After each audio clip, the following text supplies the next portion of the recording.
Welcome to study channel. मेरा नाम है मोहम्मद कैसर। बात करेंगे ड्यू+बी की टीजीटी पीजीटी 2022 का आप फॉर्म कैसे भरेंगे। एडवर्टाइजमेंट नंबर 2/23 का नोटिफिकेशन जारी हो चुका है, जिसमें 1841 पद हैं। अलग अलग कुल 40 पद हैं और इन पदों पर आप फॉर्म भर सकते हैं 15 सितंबर तक।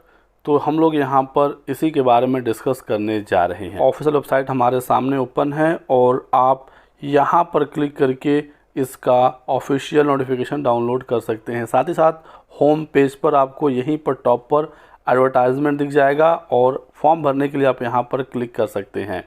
इसके अलावा आपको एक और ऑप्शन दिख जाएगा फॉर्म भरने के लिए। इसके लिए आपको वेबसाइट पर नीचे स्क्रॉल करना होगा और देख सकते हैं link for online application registration system यानी OARS। तो आप यहाँ पर भी क्लिक करके फॉर्म वाले पेज पर पहुंच सकते हैं। बाकी दोस्तों, मैंने पूरे नोटिफिकेशन पर पूरे डिटेल में जानकारी दे दी है। क्या एलिजिबिलिटी है, क्या एग्ज़ाम पैटर्न है, क्या सिलेक्शन का प्रोसीजर है, क्या एज में रिलैक्सेशन है। तो यदि आप वो वीडियो देखना चाहते हैं तो डिस्क्रिप्शन बॉक्स में लिंक मिल जाएगा। साथ ही साथ DSSB का आपको अलग से हमारा प्लेलिस्ट मिल जाएगा।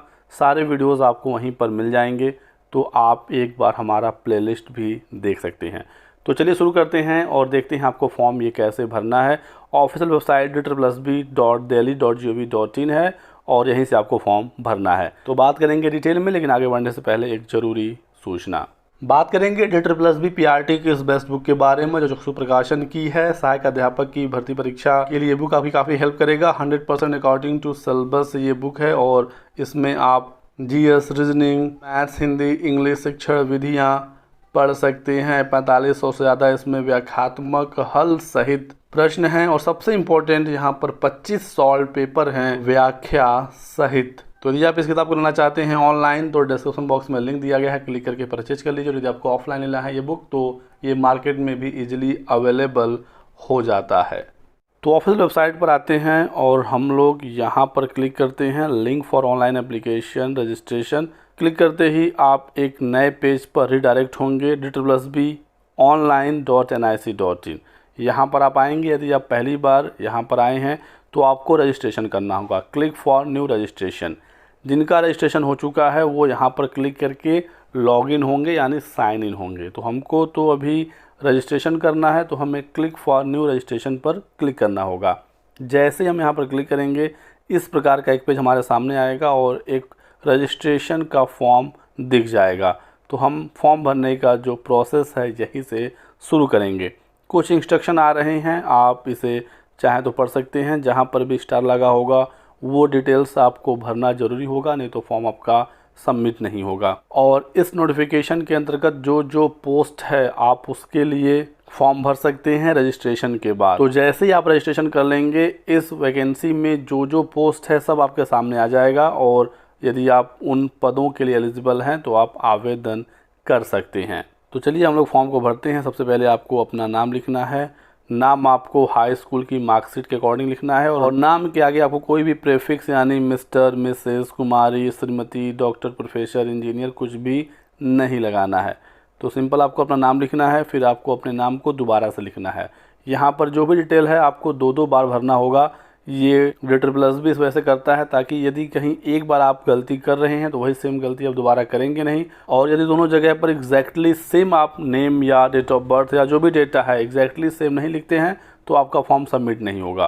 तो 2 बार आपको नाम लिखना है, 2 बार डेट ऑफ बर्थ लिखना है, 2 बार इंटर का रोल नंबर लिखना है। तो इस प्रकार से आपको 2-2 बार डेटा भरना है, ध्यान से भरना है ताकि कहीं कोई गलती ना हो। फिर मैं यहाँ पर 10th का पासिंग ईयर सेलेक्ट कर लेता हूँ 2 बार। फिर हमें जेंडर फिल करना है, ये भी हमें 2 बार फिल करना है। एक बात का ध्यान रखना है कि फीमेल का और SC ST का कोई भी फॉर्म भरने की फ़ी नहीं है। तो इन छात्रों के लिए काफ़ी यहाँ पर रिलैक्सेशन दिया गया है। नेशनैलिटी में हम यहाँ पर इंडियन ही रहने देंगे। इसके बाद हमें फादर नेम, फिर फादर नेम दोबारा से, फिर मदर नेम, स्पाउस नेम। तो ये जो डिटेल्स है ये कंपलसरी नहीं है क्योंकि यहाँ पर स्टार नहीं लगा है तो हम इसे छोड़ देते हैं। मोबाइल नंबर भरना बिल्कुल ज़रूरी है। 10 डिजिट का मोबाइल नंबर से पहले 0 या 91 या +91 वगैरह कुछ भी नहीं लिखना है। 2 बार मोबाइल नंबर लिखना है और फिर अपनी मेल आईडी लिखनी है। यहाँ पर आपको मेल आईडी दोबारा से भी लिखनी पड़ेगी। कोई भी डिटेल आप यहाँ पर भरेंगे आपको अपना भरना है, पर्सनल भरना है, क्योंकि यही मोबाइल नंबर और मेल आईडी बाद में यूज़ होगा लॉगिन के लिए। बाद में यदि आप पासवर्ड वगैरह भूलते हैं तो आप रिकवर कर पाएंगे इसी मोबाइल नंबर और पासवर्ड के सहायता से। तो कम से कम आपके रिज़ल्ट तक, ज्वाइनिंग तक तो ये नंबर और मेल आईडी एक्टिव होनी ही चाहिए, इतना आपको ध्यान रखना है। यदि आप कहीं साइबर कैफ़े वगैरह पर भी फॉर्म भरवा रहे हैं तो आपको सभी डिटेल्स अपनी ही भरनी है। तो सभी डिटेल्स हमने यहाँ पर फिल कर लिए हैं। अब हमें गेट OTP पर क्लिक करना है। इसके बाद मोबाइल नंबर पर एक OTP आएगा, मेल आईडी पर एक OTP आएगा। दोनों OTP को हमें यहाँ पर फिल करना होगा। कई बार फॉर्म भरते समय सर्विस अनअवेलेबल करके आता है, तो आपको पेज को रिफ्रेश करना है। कई बार होगा ये कि आपका डेटा सेव रहेगा और आपको दोबारा से फॉर्म नहीं भरना पड़ेगा। लेकिन यदि पूरा पेज लोड होने में फेल हो जाता है तो आपको डिटेल्स को फिर से फिल करना होगा। दोबारा से ट्राई करेंगे तो आपका फॉर्म फिल हो जाएगा। मेरे साथ भी एक दो बार सर्विस अनअवेलेबल हुआ, लेकिन फिर उसके बाद फाइनली फॉर्म यहाँ तक आ गया है, OTP भी आ गया है। तो दोनों OTP फिल करने के बाद हम वेरीफाई OTP पर क्लिक करेंगे। यदि आपको OTP नहीं मिला तो आप रिसेंट OTP पर क्लिक करिएगा, दोबारा से OTP भेज दिया जाएगा। तो वेरीफाई पर क्लिक करते हैं और देख सकते हैं कि mail and mobile both are verified. तो हमारे दोनों वेरीफाई हो गए हैं। Please proceed to register. अभी भी रजिस्ट्रेशन नहीं हुआ है, अब आगे हम लोग रजिस्ट्रेशन के लिए प्रोसीड करेंगे। इसके लिए अब आपको ये बताना होगा कि आपके पास आधार कार्ड है कि नहीं है। यदि है तो आप यहाँ पर यस रहने देंगे और अपने आधार कार्ड को 2 बार नीचे लिखेंगे। यदि आधार कार्ड नहीं है तो आपको यहाँ पर नो करना होगा और इसके बाद आपको एक इसमें से आईडी सेलेक्ट करनी होगी। आपके पास ड्राइविंग लाइसेंस है या पैन कार्ड है या पासपोर्ट है या वोटर आईडी, इनमें से कोई भी एक आप सेलेक्ट कर सकते हैं और फिर आपको उसका डिटेल यहाँ पर भरना होगा। तो अच्छी चीज़ है, सभी ऑप्शन यहाँ पर हैं तो कोई टेंशन है नहीं। अब यहाँ पर आपको लिखना होगा enter your name as on ID proof. उस आईडी प्रूफ पर आपका नाम कैसे लिखा है वो आपको यहाँ पर लिखना है और उसके बाद यहाँ पर वही चीज़ रिपीट करनी है। इंटर आईडी नंबर मैंने यहाँ पर 2 बार लिख दिया। अब यहाँ पर और जो आपने ऊपर नाम लिखा था, इन दोनों में अंतर क्या है? यहाँ पर आप वो नाम लिखेंगे जो आपके हाई स्कूल की मार्कशीट में है। यदि दोनों जगह पर सेम है, आपके आईडी में और हाई स्कूल की मार्कशीट में, तब तो कोई समस्या है नहीं। लेकिन यदि मान लीजिए कि आपके पैन कार्ड में या आधार में कोई छोटी सी मिस्टेक है या स्पेलिंग में अंतर है, तो यहाँ पर आप एग्जैक्टली वो नाम लिखेंगे जो आपके डॉक्यूमेंट में है, जो आप यहाँ पर सेलेक्ट कर रहे हैं और जिसका आप यहाँ पर नंबर डाल रहे हैं। मैक्सिमम टाइम में आपका सेम ही होगा, तो इसमें कोई तब टेंशन नहीं होगी। तो हमने यहाँ पर सारी चीज़ें फिल कर दी हैं। अब हमें यहाँ पर आईडी प्रूफ का फ़ोटो अपलोड करना है स्कैन करके, और इसका साइज़ 15 से 60 KB के बीच का होना चाहिए।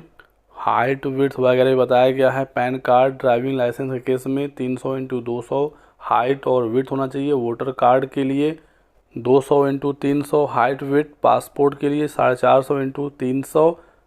तो ये बताया गया कि कौन सा आईडी आप यहाँ पर अपलोड करने वाले हैं उसके बारे में जानकारी। और फिर यहाँ पर आपको एक पासवर्ड बनाना होगा जो कि लॉगिन करते समय यूज़ किया जाएगा। अब यहाँ पर पासवर्ड बनाने में भी आपको विशेष सावधानी बरतनी है, नहीं तो बहुत सारे छात्र यहाँ पर परेशान हो जाते हैं। पासवर्ड में आपको ध्यान ये रखना है कि पासवर्ड में कम से कम 8 कैरेक्टर होने चाहिए। एक अपर केस में अल्फ़ाबेट होगा, एक लोअर केस में अल्फ़ाबेट होगा, कोई एक डिजिट 0 से 9 के बीच में होना ही होना चाहिए और एक स्पेशल कैरेक्टर इनमें से कोई भी एक होना चाहिए। तो एग्जांपल के तौर पर जैसे कि मान लीजिए एक कैपिटल A हमने लिया, फिर स्मॉल b स्मॉल c, एक हमने यहाँ पर नंबर ले लिया मान लीजिए 1, एक और भी एक्स्ट्रा नंबर आप ले सकते हैं 2, और इनमें से कोई एक स्पेशल कैरेक्टर मान लीजिए हमने @ ले लिया। सब कुछ करने के बाद 8 कैरेक्टर यदि होते हैं तो ये आपका पासवर्ड बनेगा। तो यहाँ पर 1 2 3 4 5 6, देखिए अभी 6 ही हुआ, तो ये पासवर्ड हमारा लेगा नहीं। इसमें आपको कोई नंबर या अल्फ़ाबेट या स्पेशल कैरेक्टर अभी और बढ़ाने होंगे। तो ABC के बाद हम D और E यहाँ पर कर दें, अब ये पासवर्ड हमारा आराम से बन जाएगा। तो इस प्रकार से आपको पासवर्ड अपना बनाना है।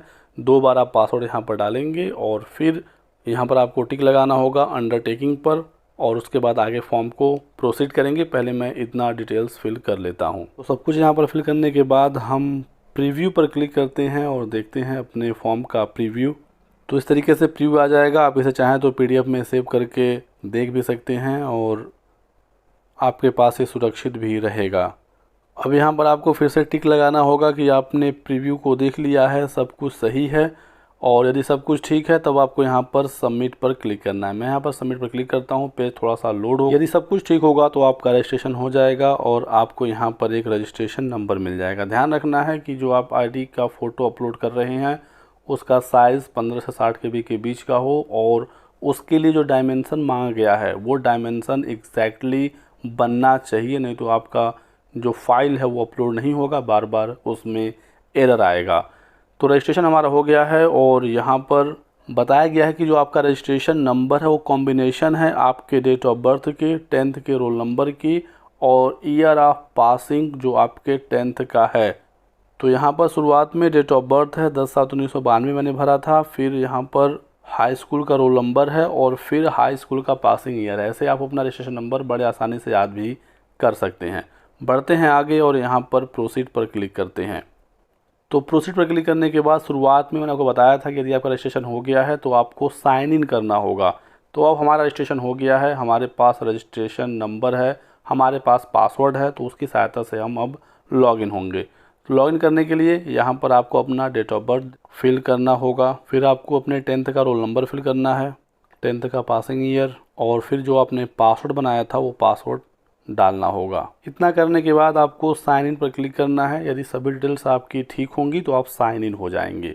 तो यहाँ पर दोस्तों हम हो चुके हैं साइन इन और यहाँ पर आपके डिटेल्स दिख जाएंगे। यदि आप अपने नाम में, फादर नेम में कहीं भी कोई बदलाव करना चाहते हैं तो आप मॉडिफाई कर सकते हैं। देखिए यहाँ पर अभी डायरेक्ट क्लिक नहीं होगा, लेकिन आप मॉडिफाई पर क्लिक करके इसमें करेक्शन कर सकते हैं, कुछ ऐड कर सकते हैं, कुछ इसमें से डिलीट कर सकते हैं या कुछ स्पेलिंग में चेंजेस भी कर सकते हैं। तो आप यहाँ पर चेंज करके उसके बाद अपडेट पर क्लिक कर दीजिए, आपका नाम अपडेट हो जाएगा या फादर नेम या जो भी चाहें आप यहाँ से अपडेट कर सकते हैं। यहाँ तक कि आप अपने मोबाइल नंबर में भी अपडेट यहाँ से कर सकते हैं। तो आपका रजिस्ट्रेशन यहाँ से हो चुका है। अब आपको किस पोस्ट के लिए फॉर्म भरना है वो अब यहाँ से प्रोसीड होगा। इसके लिए देखिए आप यहाँ पर अप्लाई फॉर न्यू एप्लीकेशन पर क्लिक करेंगे तो इस नोटिफिकेशन के तहत जो जो पद हैं वो आपके सामने आएंगे। अब यहाँ पर देख सकते हैं टोटल यहाँ पर 40 पोस्ट हैं। तो सबका पोस्ट कोड है और पोस्ट का नाम भी लिखा गया है। जैसे कि सबसे पहले है म्यूज़िक टीचर। फॉर्म भरना स्टार्ट हुआ था 17 अगस्त से, ये चलेगा 15 सितंबर तक। तो डेट तो सबके लिए सेम ही है, तो हर जगह आपको डेट सेम देखने को मिलेगा। फिर यहाँ पर फ़ी देखिए 100 रुपये फ़ी है, लेकिन फ़ीमेल और SC ST के लिए ये फ़ी 0 हो जाएगी। फिर यहाँ पर training graduate teacher special education के लिए है और तमाम यहाँ पर पद हैं। TGT कंप्यूटर साइंस का भी भर्ती है और PGT के बहुत सारे यहाँ पर सब्जेक्ट की भर्ती है, जैसे PGT agriculture male, PGT fine art painting female, PGT graphics male, PGT Sanskrit male female, फिर EVGC यानी educational and vocational guidance counsellor male female दोनों है, PGT इंग्लिश का मेल फीमेल है, TGT कंप्यूटर साइंस भी है, जैसा कि मैंने आपको बताया होम्योपैथिक कंपाउंडर वगैरह है। तो ये सब पोस्ट हैं। मैं यहाँ पर आपको TGT स्पेशल एजुकेशन टीचर का फॉर्म भर के दिखाने जा रहा हूँ। बाकी आप जिस पोस्ट के लिए चाहें यहाँ से भर सकते हैं, आप उसके लिए एलिजिबल होने चाहिए। एलिजिबिलिटी भी क्या है वो आगे आपको फॉर्म में दिखा देगा। तो उस पद के लिए जो जो एलिजिबिलिटी का कॉम्बिनेशन होगा, जो जो ऑप्शन होंगे, सब आपके सामने आ जाएगा। यदि आप एलिजिबल हैं, उनमें से कोई भी आपके पास एलिजिबिलिटी है तो आपको सीधे सीधे उसे सेलेक्ट करना होगा। तो फिलहाल जो हमसे जानकारी मांगी जा रही है वो हम देखते हैं। पूछ रहा है कि मार्टल स्टेटस, शादी हो गई है तो मैरिड पर क्लिक करेंगे और नहीं हुई है तो आप अनमैरिड पर ही रहने देंगे। इसके बाद फिर आपका यहाँ पर एज आ जाएगा। फॉर्म भरने की जो लास्ट डेट है उसी दिन तक आपकी जो एज की गणना है वो की जाएगी। TGT में अपर एज लिमिट 30 साल है, इसका आपको ध्यान रखना है। यदि आप रिलैक्सेशन लेते हैं तो ही जाकर 30 के ऊपर वाले फॉर्म भर पाएंगे। फीमेल को सीधे सीधे 10 साल की छूट है, चाहे वो जनरल की ही महिला क्यों ना हो। OBC को 3 साल, SC ST को 5 साल की अपर एज लिमिट में छूट है। हालांकि OBC यदि आप दिल्ली के हैं तो ही आपको रिलैक्सेशन मिलेगा। बाकी अब यहाँ पर देखिए स्पाउस नेम पूछ रहा है, यहाँ पर अब स्टार आ गया तो आपको भरना ही होगा। मैं यहाँ पर ये फॉर्म सिर्फ आपको दिखा रहा हूँ भरने के लिए, मैं कोई एक्चुअल यहाँ पर फॉर्म नहीं भर रहा हूँ। तो आपको अपनी डिटेल्स बिल्कुल सही और ठीक तरीके से भरनी है। यहाँ पर आपको अपना प्रेजेंट एड्रेस फिल करना है, अपना प्रेजेंट पिन कोड डालना है और यदि आपका प्रेजेंट और परमानेंट सेम है तो आपको यहाँ पर टिक लगाना है, आपका प्रेजेंट वाला परमानेंट में ऑटोमेटिक कॉपी हो जाएगा। यदि आपके दोनों एड्रेस अलग अलग हैं तो आपको 2 बार अलग अलग फिल करना पड़ेगा। तो पूरा डिटेल में आपको अपना एड्रेस भरना होगा, प्रेजेंट एड्रेस, और यदि सेम है तो आप यहाँ पर टिक मार्क लगा दीजिएगा। फिर यहाँ पर हमसे पूछी जा रही है कैटेगरी, तो कैटेगरी में general, OBC, SC, ST, EWS, तो मैं यहाँ पर ऐसे सेलेक्ट करने वाला हूँ क्योंकि इसकी फ़ी नहीं लगेगी और मैं आपको पूरा फॉर्म भर के दिखा सकता हूँ। अब ऐसे ही हमने सेलेक्ट किया तो आपको इसका सर्टिफिकेट नंबर भरना होगा, जो आपका कास्ट का सर्टिफिकेट बना हुआ है। आपके सर्टिफिकेट पर नंबर होगा, उसे देख लीजिएगा। यहाँ पर आपको फिल करना होगा किस डेट को ये इशू हुआ था, आपको यहाँ पर इशू डेट फिल करना है, और किस अथॉरिटी ने इसे इशू किया है उनका यहाँ पर नाम लिखना है। तो मैंने यहाँ पर ये डिटेल्स भर दी हैं। अब यहाँ पर सब कैटेगरी पूछ रहा है, जैसे कि डिपार्टमेंटल, कैंडिडेट, गवर्नमेंट सर्वेंट, इसमें से कोई है तो आपको टिक करना है, नहीं तो इसे खाली छोड़ देना है। क्या कभी आपको किसी बोर्ड से डिबार किया गया है, यानी कि वहाँ से आपको बाहर किया गया है? यदि कुछ ऐसा है तो यस करेंगे, नहीं तो ऑलरेडी यहाँ पर नो सेलेक्ट होगा। फिर यहाँ पर आपको डिक्लेरेशन पर टिक करना होगा कि आपने सभी चीज़ें सही भरी है, आपके नॉलेज में सब कुछ 100% ठीक है। आपको एक पोस्ट के लिए एक फॉर्म भरना है, इसका आपको ध्यान रखना है। आपको पूरा एडवर्टाइजमेंट अच्छे से पढ़ना होगा, यदि आप अपने पोस्ट के लिए एलिजिबल हैं तो ही आप फॉर्म भरेंगे। तो ये सारी चीज़ें एक बार पढ़ लीजिएगा, फिर आपको सेव एंड नेक्स्ट पर क्लिक कर देना है। अब दोस्तों यहाँ पर आपको फ़ोटो, सिग्नेचर और थंब इम्प्रेशन अपलोड करने हैं। तो फ़ोटो सिग्नेचर को लेकर क्या इंस्ट्रक्शन है हम लोग यहाँ पर देख लेते हैं। फ़ोटो और सिग्नेचर के बारे में बताया गया कि फ़ोटो आपका 50 से लेकर 300 KB के बीच का होना चाहिए, और आपका फ़ोटो जो है वो कलर्ड होगा और पोस्ट कार्ड साइज़ का होगा। तो इसका आपको ध्यान रखना है, 5x7 इंच का आपका फ़ोटो होगा। ये कोई पासपोर्ट साइज़ फ़ोटो नहीं है छोटा वाला जो आप हर जगह ऑनलाइन फॉर्म में यूज करते हैं। यहाँ पर पोस्ट कार्ड साइज़ फ़ोटो है, ये काफ़ी बड़ा फ़ोटो होता है, 5x7 इंच का। और आपका अपर हाफ बॉडी बिल्कुल क्लियर होना चाहिए, शोइंग योर फेस। तो आपके बॉडी का जो ऊपर वाला आधा हिस्सा है ये पूरा इस फ़ोटो में आना चाहिए, आपका फेस आना चाहिए, दोनों कान साफ दिखने चाहिए, आपका शोल्डर दोनों साफ दिखना चाहिए। तो यहाँ पर एक बड़ा सा देखिए photo post card size upload होगा और इसका इंस्ट्रक्शन आप यहाँ पर देख सकते हैं, ठीक है। इसके बाद देखते हैं और क्या क्या डॉक्यूमेंट अपलोड करना है, एक ही बार में अपलोड करके आपको दिखाऊंगा। सिग्नेचर बताया गया आपको अपलोड करना है, और सिग्नेचर के लिए क्या करना है कि आपको साइन करना है वाइट पेज पर डार्क पेन से, ब्लू या ब्लैक पेन का आप यूज कर सकते हैं। पेज बिल्कुल वाइट हो और उस पर आपको साइन करके उसको स्कैन करना है, या फिर मोबाइल से भी आप ये एक चीज़ कर सकते हैं, लेकिन साइन आपका बिल्कुल क्लियर कंट्रास्ट में दिखना चाहिए। और साइन के लिए बताया गया है कि मैक्सिमम साइज़ 40 KB होगी, फॉर्मेट JPG होगा, हाइट और विड्थ यहाँ पर दिया गया है, बिल्कुल एग्जैक्टली हाइट और विड्थ आपका मेंटेन होना चाहिए। हाइट विड्थ को लेकर अभी मैं आपको बता दूंगा एक एग्जांपल के तौर पर, ताकि आपको डाउट ना हो। और साइज़ वगैरह तो आप ऑनलाइन बड़े आसानी से बहुत सारी वेबसाइट के माध्यम से कर सकते हैं। आप सिंपल लिखिएगा गूगल में रिड्यूस इमेज साइज़, आपको बहुत सारी वेबसाइट मिल जाएंगी, आप कहीं से भी अपने फ़ोटो का साइज़ कम कर सकते हैं। इस पिक्सल को लेकर काफ़ी स्टूडेंट कन्फ्यूज होते हैं, तो वो मैं अभी आपको एक ऐप के ज़रिए करके दिखा दूंगा। फिर थंब इम्प्रेशन पर आते हैं, तो यहाँ पर आपको लेफ़्ट थंब इम्प्रेशन और राइट थंब इम्प्रेशन दोनों अलग अलग अपलोड करने हैं। लेफ़्ट थंब इम्प्रेशन बाएं हाथ के अंगूठे का निशान, और फिर राइट थंब इम्प्रेशन दाएं हाथ के अंगूठे का निशान। तो यहाँ पर 4 डॉक्यूमेंट हमें अपलोड करने हैं, और थंब इम्प्रेशन का जो मैक्सिमम साइज़ है वो 40 KB है, फॉर्मेट JPG है, और ये पिक्सल आप देख सकते हैं। तो साइन वाला जो पिक्सल है 140x110 है, यहाँ पर 110x140 है, बिल्कुल उलट गया है। तो पिक्सल ध्यान रखेंगे, नहीं तो अपलोड करने में समस्या आएगी डॉक्यूमेंट्स। अब फ़ोटो के लिए मैं यहाँ पर एक ऐप यूज कर रहा हूँ, photo and picture resizer. Select photo पर क्लिक करेंगे, आपको अपना फ़ोटो सेलेक्ट करना है। तो मैंने यहाँ पर एक फ़ोटो सेलेक्ट कर लिया है, और इस फ़ोटो में यदि इसके नीचे कुछ और हिस्सा होता तो और बेहतर होता, क्योंकि कहा है अपर हाफ बॉडी, यानी कि कमर के आसपास इसके ऊपर का पूरा हिस्सा इसमें आए तो और अच्छा होगा। मैंने यहाँ पर थोड़ा सा फ़ोटो को क्रॉप कर दिया है, तो इसका आप ध्यान रखिएगा, ठीक है। अब मैं यहाँ पर इस फ़ोटो को 5x7 इंच करने वाला हूँ। कैसे होगा, तो यहाँ पर देखिए इंच का ऑप्शन है, तो मैं यहाँ पर इंच पर क्लिक करूँगा और अब हमें यहाँ पर डिटेल्स भरना है। सेंटीमीटर की जगह मैं यहाँ पर इंच कर लेता हूँ और 5x7 इसे कर लेते हैं इंच और थोड़ा 90 dpi पर सेलेक्ट कर लेते हैं और ओके क्लिक कर लेते हैं।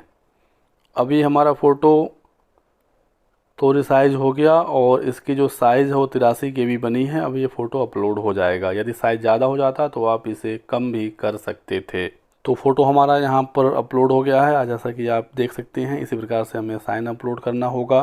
तो यहाँ से आपका हो जाएगा सिग्नेचर अपलोड, जैसा कि आप यहाँ पर देख सकते हैं। ऐसे ही हमें अब लेफ़्ट थंब इम्प्रेशन और राइट थंब इम्प्रेशन भी अपलोड करना है।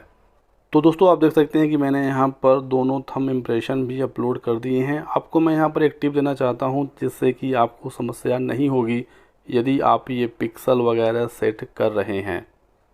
देखिए जिस ऐप का मैं यूज़ कर रहा हूँ, यहाँ पर आप कोई भी फ़ोटो जब सेलेक्ट करेंगे और जब आप यहाँ पर रिसाइज़ पर क्लिक करेंगे तो यदि आपको पिक्सल सेट करना है तो आप हाइट इनटू विड्थ वाले सेक्शन में आएंगे, कस्टम पर क्लिक करेंगे और जो भी आपको यहाँ पर विड्थ और हाइट चाहिए उसको आप यहाँ पर डालिए और आपका उसी विड्थ हाइट में फ़ोटो तैयार होगा और वो आराम से अपलोड भी हो जाएगा और यहाँ से आपका साइज़ भी लगभग वही बन जाता है जो मांगा गया है। तो ऐसे में आपको कोई समस्या नहीं आएगी।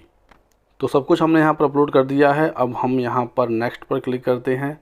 नेक्स्ट पर क्लिक करते ही अब हमसे मांगा जा रहा है क्वालिफ़िकेशन की डिटेल कि हमने आखिर क्या किया हुआ है, किस एलिजिबिलिटी के अकॉर्डिंग हम टीजीटी स्पेशल एजुकेटर के लिए फॉर्म भर रहे हैं। टोटल यहाँ पर 1, 2, 3 और 4 टोटल 4 ऑप्शन हैं। इनमें से एक आपके पास होना ही होना चाहिए।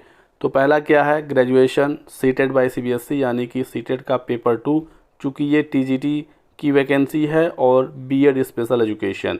तो यदि पहला वाला आपके पास है कॉम्बिनेशन तो आप यहाँ पर टिक कर देंगे, और यदि आपके पास ये वाला है ग्रेजुएट हैं, post graduate professional diploma in special education है, बीएड आपका नॉर्मल वाला है, सीटेड तो हर कंडीशन में लगेगा ही लगेगा, या फिर 2 ईयर डिप्लोमा आपका है स्पेशल एजुकेशन में, बीएड आपका नॉर्मल है, ग्रेजुएशन है, सीटेड बाय सीबीएसई है, या इसके इक्विवेलेंट कुछ भी आपके पास है वो इक्विवेलेंट लेकिन होना चाहिए। तो इस प्रकार से आपको यहाँ पर एक ऑप्शन चुनना है, पोस्ट कोड 33/23 यानी कि टीजीटी स्पेशल एजुकेटर का ये पोस्ट कोड है। अब यहाँ पर आप जो चूज करेंगे फिर उसके अकॉर्डिंग आपको सारी डिटेल्स यहाँ पर देनी होंगी। क्वालिफ़िकेशन में, एसेंशियल क्वालिफ़िकेशन में जैसे कि ग्रेजुएशन आपने सेलेक्ट किया, फिर बीएड सेलेक्ट किया और सीटेड सेलेक्ट किया, तो आपको इन तीनों की डिटेल बिल्कुल क्लियरली यहाँ पर देनी होगी। आपने कब पास किया, किस यूनिवर्सिटी से पास किया, पासिंग मंथ वगैरह सब कुछ। तो यहाँ पर क्लिक करेंगे, टोटल 3 ऑप्शन यहाँ पर देखने को मिलेगा। ग्रेजुएशन पर क्लिक करेंगे तो यहाँ पर आपको बीएड स्पेशल एजुकेशन की डिटेल भरनी है। फिर आप यहाँ पर डिग्री पर क्लिक करेंगे तो आपको अपने ग्रेजुएशन की यानी कि बैचलर्स की डिटेल फिल करनी है, और फिर सीटेड में आपको सीटेड की डिटेल्स फिल करनी है। सबसे पहले हम लोग ग्रेजुएशन पर क्लिक करते हैं। डिसिप्लिन में एक ही ऑप्शन है बीएड स्पेशल एजुकेशन, तो इस पर ही क्लिक करना होगा। अब आपको यहाँ पर अपना परसेंटेज लिखना है अप टू डेसिमल में 2 अंकों तक, कितना आपका परसेंटेज था, तो जो भी परसेंट था आपको यहाँ पर भर देना है। किस स्टेट से आपने अपना बीएड किया था वो स्टेट सेलेक्ट करेंगे, किस बोर्ड या यूनिवर्सिटी से आपने किया था यूनिवर्सिटी का नाम सेलेक्ट करेंगे, पासिंग मंथ और ईयर ये भी आपको यहाँ पर क्लियरली बताना होगा। तो इतनी जानकारी आपको यहाँ पर भरनी है। इतना करने के बाद यहाँ पर 2 ऑप्शन है, इंसर्ट और कैंसिल। तो हम इंसर्ट पर क्लिक करेंगे तो ये डेटा हमारा सेव हो गया। और फिर हमें ऐड पर क्लिक करना है। ऐड पर क्लिक करने के बाद अब हमें यहाँ पर डिग्री यानी बैचलर्स की डिटेल भरनी है। तो हम यहाँ पर अपना ग्रेजुएशन सेलेक्ट करेंगे, ग्रेजुएशन का परसेंटेज यहाँ पर डाल देते हैं। फिर ग्रेजुएशन किस स्टेट से आपका है आपको स्टेट यहाँ पर सेलेक्ट करना है। फिर ग्रेजुएशन की यूनिवर्सिटी आपको सेलेक्ट करनी है, और फिर आपको पासिंग मंथ और पासिंग ईयर यहाँ से सेलेक्ट कर लेना है। फिर आपको इंसर्ट पर क्लिक कर देना है। अब सीटेड की डिटेल्स आप देख सकते हैं। सीटेड में आपको यहाँ पर CTET qualified, CTET by CBSE, CTET का परसेंटेज और स्टेट में अब आप सीटेट के लिए क्या फिल करेंगे, चूँकि सीटेट सीबीएसई कराता है, सीबीएसई का ऑफिस दिल्ली है, तो आप यहाँ पर दिल्ली आराम से फिल कर दीजिए। और यहाँ पर यूनिवर्सिटी में कोई भी सीटेट की यूनिवर्सिटी तो आपको मिलेगी नहीं, क्योंकि इसे सीबीएसई कराता है, तो आप सिंपली अदर पर क्लिक करके यहाँ पर सीबीएसई लिख दीजिए, ठीक है। और फिर आपको यहाँ पर अपना पासिंग ईयर और पासिंग मंथ, जिस मंथ में आपने सीबीएसई सीटेट पास किया था, ये वाला जो आप फिल कर रहे हैं, और इंसर्ट पर क्लिक कर दीजिए, आपका ये डेटा सेव हो जाएगा। अब आपको सिंपली यहाँ पर do you want to finally save, इस पर क्लिक करना है, ओके पर क्लिक करना है, तो डेटा सेव हो जाएगा, ठीक है। अब आपको यहाँ पर नेक्स्ट पर क्लिक करना है, तो आपके सामने आपका पूरा फॉर्म आ जाएगा। यहाँ पर जो भी डिटेल्स आपने भरी हैं सब कुछ शो होगा। यदि आप इसमें कुछ करेक्शन करना चाहते हैं तो एडिट पर्सनल डिटेल पर क्लिक करके आप इसमें करेक्शन कर सकते हैं। फ़ोटो साइन या थंब इम्प्रेशन लेफ़्ट या राइट वाले में करेक्शन कर सकते हैं। एडिट क्वालिफ़िकेशन एंड एक्सपीरियंस में भी आप करेक्शन कर सकते हैं। यदि सब कुछ ठीक है तो आपको डिक्लेरेशन पर टिक करना होगा 2 जगह और सबमिट फाइनल एप्लीकेशन पर क्लिक करना होगा। तो देख सकते हैं कि your application for the post of TGT graduate teacher has finally submitted. चूँकि हमने यहाँ पर ऐसे सेलेक्ट किया था, इसी वजह से फ़ी पेमेंट हमसे नहीं मांगा गया, हमारा फॉर्म यहाँ पर फाइनली सबमिट हो गया। और यदि आप एक से अधिक पोस्ट के लिए फॉर्म भरना चाहते हैं तो वो भी आप यहाँ से कर सकते हैं। देखिए आप यहाँ पर लॉगिन है, अप्लाई फॉर न्यू एप्लीकेशन पर क्लिक करेंगे तो आपके सामने ये फॉर्म आ जाएगा। अब यदि आप म्यूज़िक टीचर के लिए भी एलिजिबल हैं तो आप इसके सामने अप्लाई नाउ पर क्लिक करेंगे और आप इसके लिए भी फॉर्म भर सकते हैं। तो आपको अलग अलग रजिस्ट्रेशन नहीं करना है, एक ही रजिस्ट्रेशन के अंदर आप जितने भी पोस्ट के लिए एलिजिबल हैं आप सबके लिए फॉर्म भर सकते हैं, कोई भी समस्या नहीं आएगी, ठीक है। और एक बात का आपको और ध्यान रखना है कि एक ही पोस्ट के लिए आपको 2 बार फॉर्म नहीं भरना है। एक रजिस्ट्रेशन से आप जितने पोस्ट के लिए चाहें फॉर्म भर सकते हैं। यहाँ पर आप एडिट पर्सनल डिटेल पर क्लिक करके अपने फॉर्म में करेक्शन भी कर सकते हैं। क्योंकि हमने अभी जो फॉर्म भरा वो फाइनली सबमिट हो गया, इस वजह से उसमें करेक्शन नहीं आ रहा है। यदि आप सबमिट नहीं किए होते फाइनली तो यहाँ पर उसको सेलेक्ट करने का ऑप्शन मिल जाता। फ़ोटोग्राफ, सिग्नेचर, ये सारी चीज़ें हैं, आप क्लिक करके उसमें चेंज वगैरह कर सकते हैं। और अभी जो हमने फॉर्म फिल किया उसका यदि आपको एप्लीकेशन का प्रिंट आउट लेना है तो प्रिंट एप्लीकेशन पर क्लिक करेंगे। यहाँ पर आपको पोस्ट सेलेक्ट करने को देगा। क्योंकि हमने एक ही पोस्ट के लिए फॉर्म भरा है तो यहाँ पर एक ही ऑप्शन आ रहा है, आप इस पर क्लिक करके प्रिंट एप्लीकेशन पर क्लिक करेंगे तो आपका जो फॉर्म है वो इस प्रकार से आ जाएगा। प्रिंट दिस पेज पर क्लिक करेंगे तो आप इसे पीडीएफ के फॉर्म में सेव कर सकते हैं। और यदि आपके कंप्यूटर से प्रिंटर कनेक्ट है तो प्रिंट करने का ऑप्शन सीधे सीधे आपको मिल जाएगा। तो इस तरीके से आपको पोस्ट सेलेक्ट करके जिस पोस्ट के लिए आप उसका प्रिंट लेना चाहते हैं वो यहाँ से ले सकते हैं। हमने एक ही पोस्ट के लिए फॉर्म भरा है तो यहाँ पर एक ही ऑप्शन आ रहा है। जैसे यहाँ पर पोस्ट सेलेक्ट करने का ऑप्शन आ रहा है वैसे ही यदि आप एडिट पर्सनल डिटेल पर क्लिक करेंगे तो आपसे पूछेगा कि आप किस पोस्ट के डिटेल्स में करेक्शन करना चाहते हैं। फ़ोटो पर क्लिक करेंगे तो सेम ऐसे पूछेगा आप किस पोस्ट के लिए फ़ोटो अपलोड करना चाहते हैं। तो इस तरीके से आप इस वाले डैशबोर्ड से अपने पूरे फॉर्म को फिल कर सकते हैं। बाद में जब रिज़ल्ट आएगा तो आपकी आंसर की भी यहीं पर आएगी, आंसर की पर चैलेंज यहीं से होगा, उसका रिज़ल्ट वगैरह जो भी है सब कुछ आप यहीं से देख पाएंगे। तो ये नहीं दोस्तों कंप्लीट जानकारी DSSB के फॉर्म भरने से संबंधित। यदि आप स्टेटस पर क्लिक करेंगे तो यहाँ पर आपको पोस्ट सेलेक्ट करने को देगा, सबमिट पर क्लिक करेंगे, देख सकते हैं आपका एप्लीकेशन नंबर यहाँ पर आएगा, किस डेट को फॉर्म सबमिट हुआ वो आएगा। तो यहाँ पर सारी फैसिलिटी अवेलेबल है। वीडियो पसंद आया तो लाइक और शेयर ज़रूर करिएगा। कोई डाउट हो, कोई सवाल हो आपके DSSB फॉर्म से संबंधित, eligibility, exam pattern, age relaxation को लेकर, तो कमेंट सेक्शन में ज़रूर लिखिएगा। बहुत बहुत शुक्रिया, वीडियो को आपने लास्ट तक देखा। Thanks for watching.